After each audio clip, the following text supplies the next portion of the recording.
Okay, I'm putting everybody on.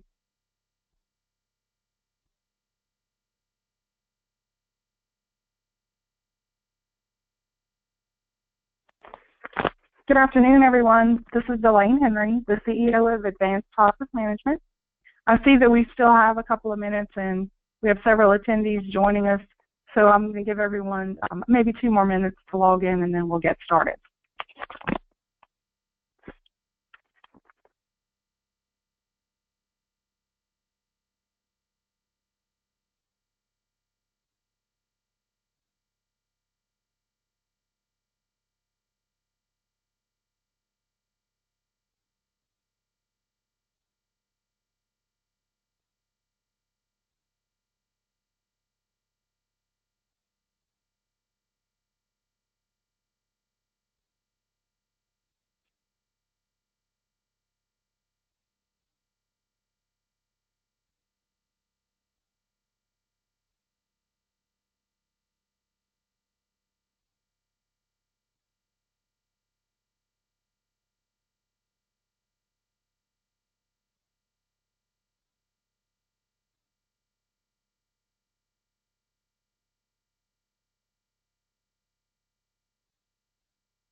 Good afternoon. This is Elaine Henry, the CEO of Advanced Hospice Management.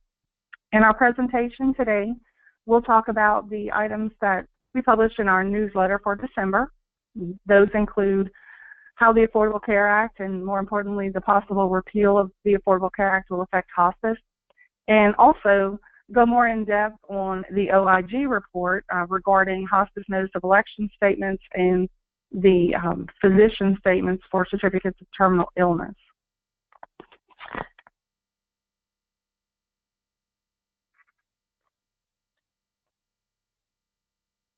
Oops, sorry about that. Okay, for those of you joining us for the first time, I would just like to talk a little bit about our services. We are a hospice-only third-party billing solution.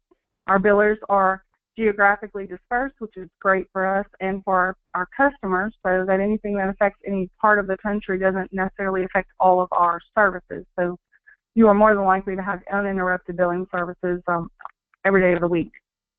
Every agency that we service is assigned a primary biller, but those billers are backed up by not only a secondary biller, but another team. So we really have a third redundancy there to make sure, again, that services are not interrupted. Our billers and our staff are always available to our clients.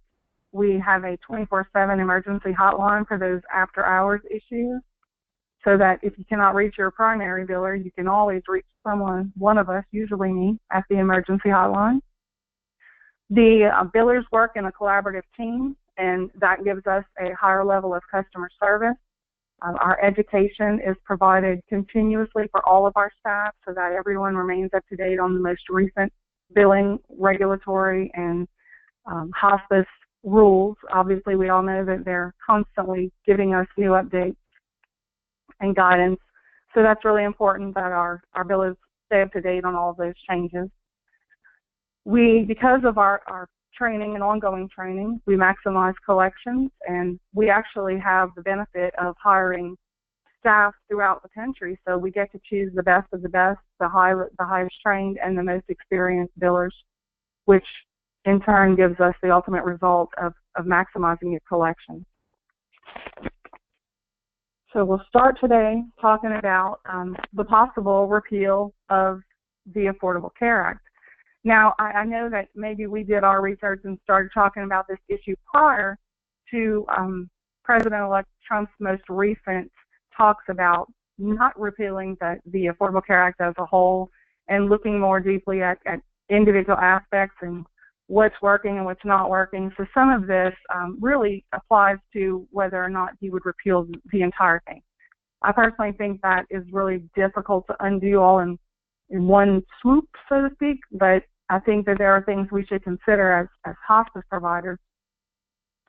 And one of those is, the reduction in overall number of insured. It would be reduced by 29.8 million people by 2019. There would also be a reduction of Medicaid funds because of the Medicaid expansion funds that were made available to states who participated in the ACA. And of course, premium changes for all providers when it becomes a free market and there are no more participants in those marketplace plans. That would change insurance maybe back to the way it was before and maybe to a whole different animal. So it really remains to be seen how the changes or the repeal would affect policies as a whole. Again, we'll also talk about the Medicare response to the OIG 2016 report, which specifically targeted hospice notice of elections and the hospice physician certification and recertification for terminal illness. I think that in our newsletter, we gave out those links to that OIG report. So there's some important information there. And Medicare's response, of course, was to give us a sample notice of election, which I think the OIG had been recommending for several years, and Medicare was reluctant to do that. And now we have that, which I think is fantastic, and I think all providers should consider using it since it is something that Medicare put together and it has all of the elements required. And all of those elements go a long way when you are under an ADR review or a ZPIC or a RAC. To have the documents that are most likely to cause a denial in the format that Medicare gave us really goes a long way when you're having a review. So, again, our first issue we'd like to talk about is the repeal or possible repeal of the Affordable Care Act and how it affects hospice specifically. And again, I put these slides together and this information together prior to Trump talking about not repealing it as a whole. So what I was looking at mainly was how it would affect us all as providers and patients if it was completely repealed. So part of that issue for me is that Medicare patients that have Medicare that are low income usually have Medicaid as well. But there was a good segment of the Medicare population who made too much money in Social Security or retirement pension or whatever their income was that prevented them from qualifying for their state Medicaid program.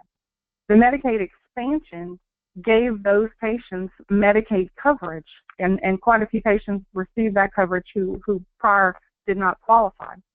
So that gives patients the opportunity to remain on aggressive treatment and care and things that they otherwise maybe would not be able to afford because they have the Medicaid secondary, which picked up copays and other payments for services that they would otherwise not be able to afford. With repeal of the Affordable Care Act, those Medicare patients will lose that expanded Medicaid coverage because states will lose the expanded Medicaid funds. So we're looking at a lot of our primary, I would think, segment of hospice patients who are covered by Medicare that will no longer have that Medicaid secondary. So maybe what that does for us, unfortunately for the patient, is lead to patients electing hospice earlier because they can't afford the copays and the added expenses that go along with aggressive treatment.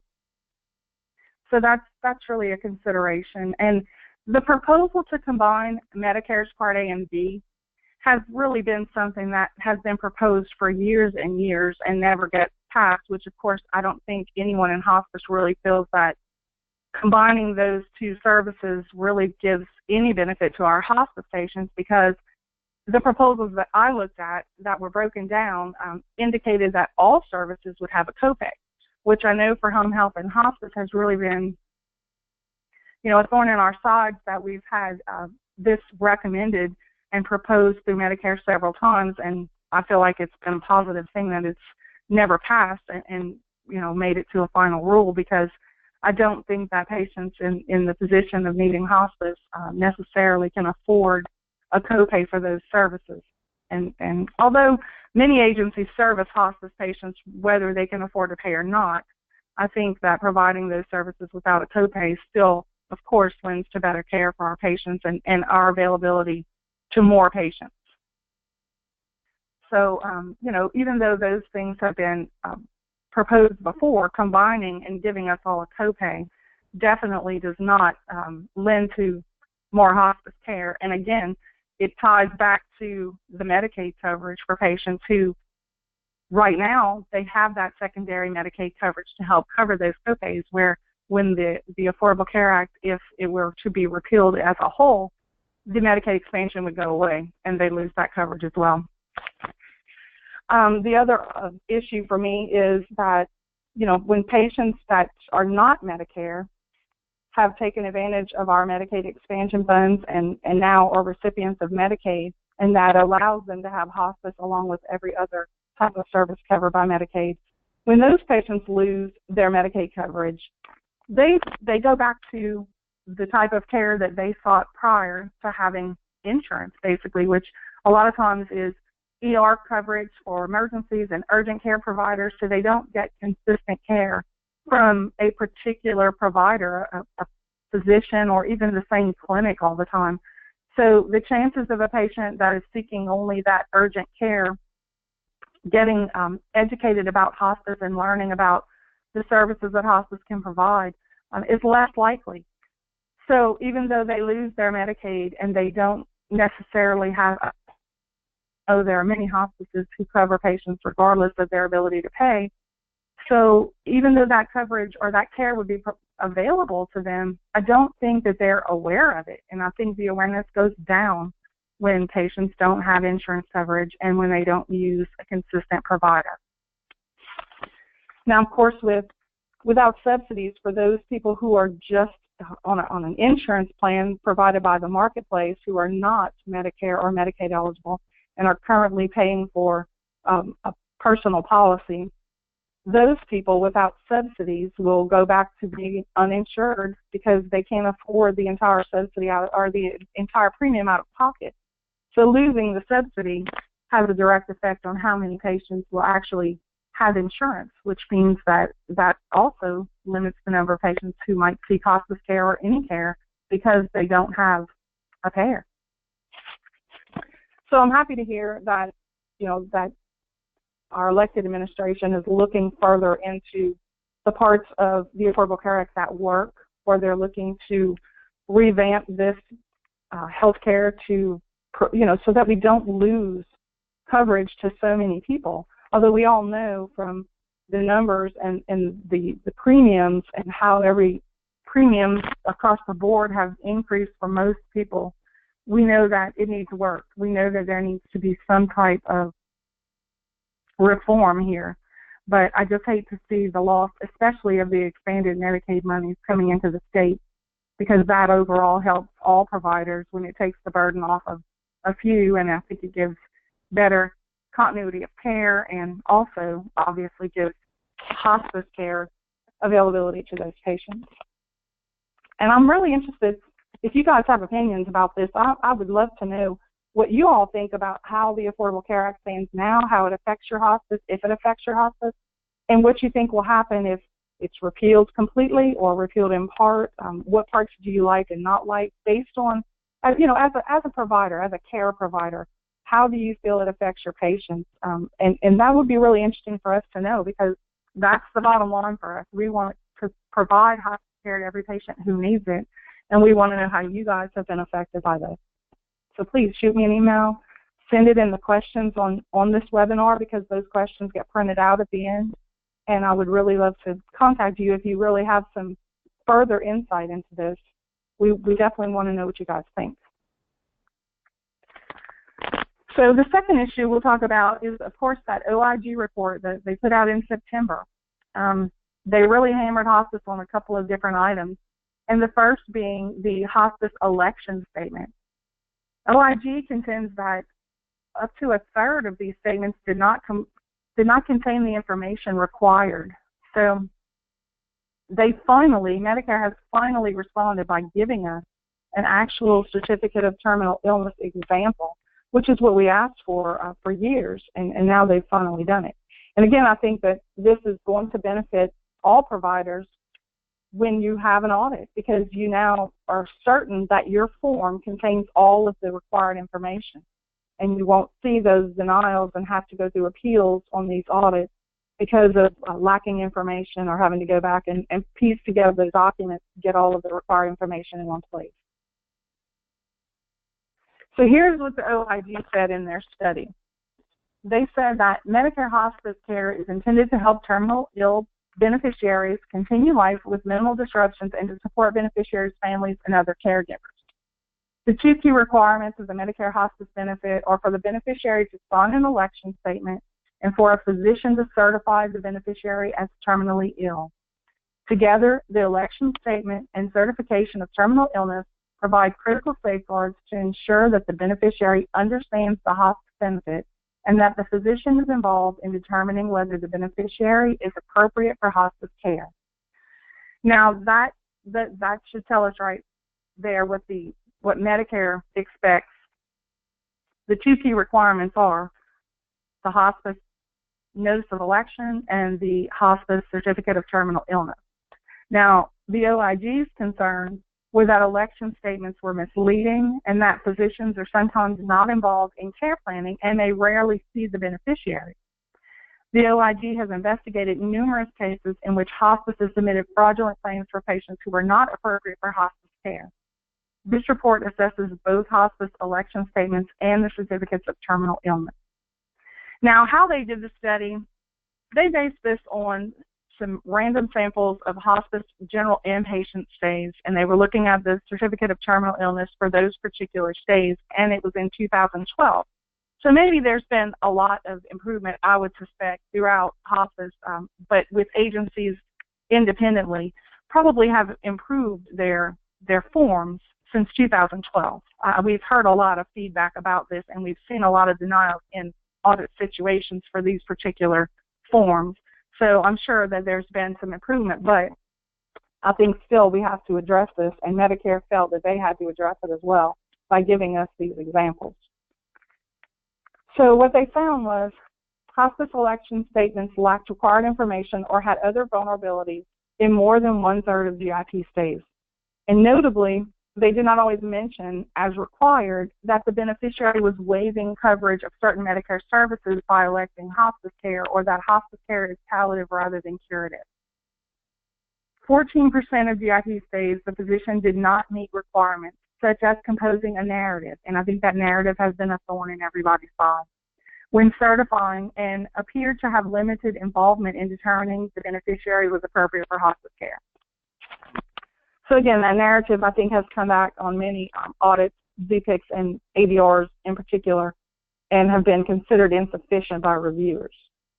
So that narrative, although it still needs to be written by a physician, is definitely a key component and something we all need to make sure that we have nailed down in the format that they're asking for with all of the required information. This just reiterates what we just read. And this is our Medicare Hospice Notice of Election Statement sample, which is fantastic. It outlines the hospice philosophy, that we relieve pain and other symptoms related to the terminal illness, that our focus is to provide comfort, care, and support. The effects of a Medicare hospice election, it spells out exactly what the Medicare hospice benefit is, what they're waiving as far as other types of services. And, that it's all spelled out that they have to sign it, which is great. I don't think that we can make a mistake here in the wording. There's no risk of it omitting something important if we just use the form. They also, on this form, give the patient the right to choose the attending physician, and they have to mark if they do not wish to choose their own attending. They have to mark it. If they do, they have to name that physician. And then, of course, as an agency, we would enter that MPI information.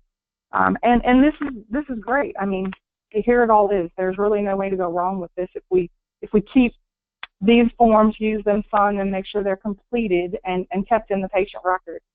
Then we should have no issue with reviews. This is about the certificate of terminal illness statement. The OIG believes the statement of certifications were misleading. Correct and valid statements of terminal illness are required in order to receive the hospice benefit.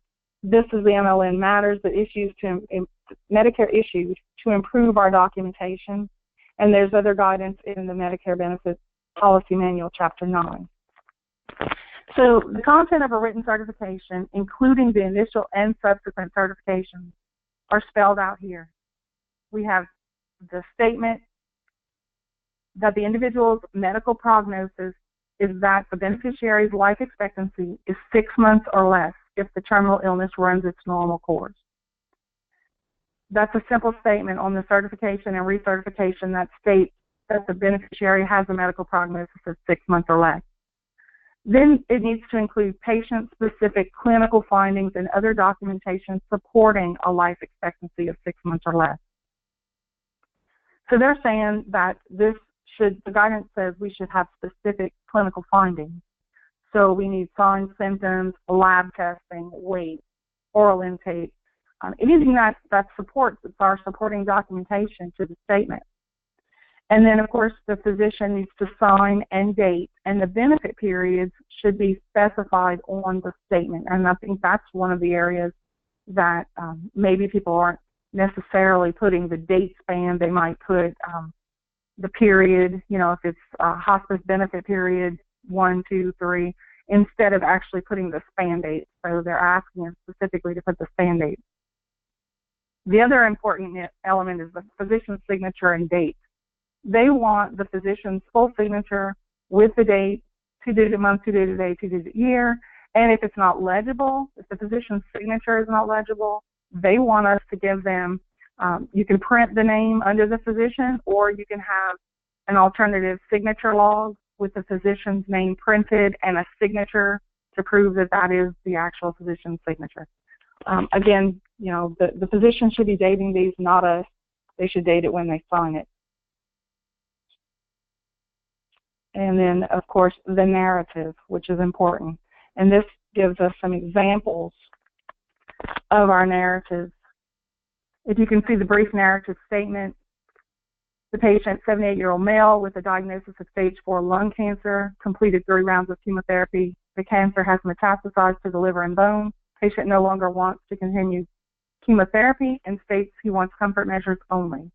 Increased dyspnea pain over the past 2 weeks is now oxygen dependent with 2 liters of nasal cannula and requires morphine every 6 hours for bone pain and shortness of breath.